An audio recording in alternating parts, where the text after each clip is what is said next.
கடுகு பொரிஞ்சதுக்கு முன்னாடியே ஒரு 4 வெந்தயம் போட்டுக்கோங்க.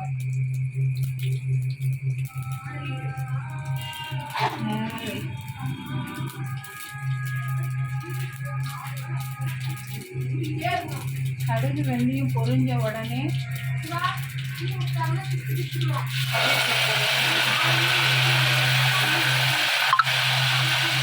கொஞ்சமாக பூண்டு போட்டுக்கோங்க. பூண்டு தட்டி போட்டுக்கோங்க.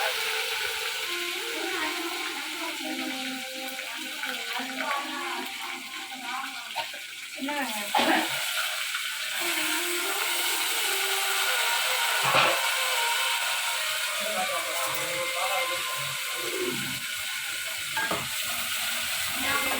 நல்லா பொன்னிறமாக வதக்கினதுக்கப்புறம் நம்ம அரைச்சி வச்சிருக்கிற சாதம் எடுத்து போட்டுருவோம். அப்போ தான் மீன் குழம்பு நல்லா டேஸ்ட்டாக இருக்கும்.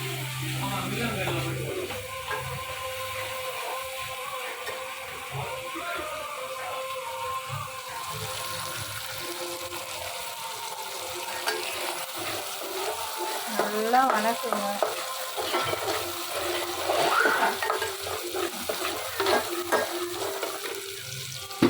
வச்சிருக்கேன்.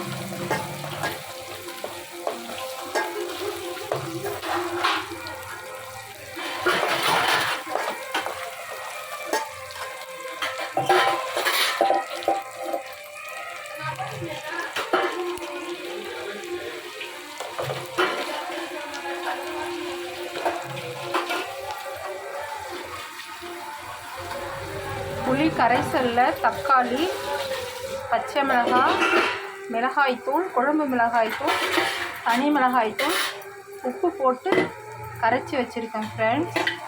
இது நல்லா வணங்கினதுக்கப்புறம்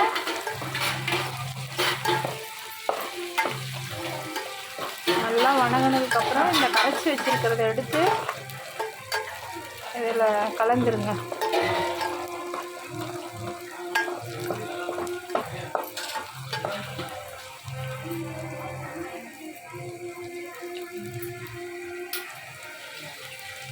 இப்போ கலந்து வச்சுருக்கிறத எடுத்து ஊற்றணும் ஃப்ரெண்ட்ஸ்.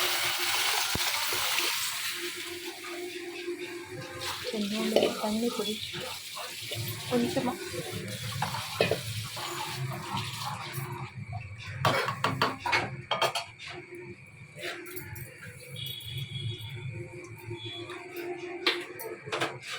இது ஒரு 10 நிமிஷம் கொதிக்கட்டும் ஃப்ரெண்ட்ஸ். அப்புறமா மீன் போட்டு இறக்கிடுவோம்.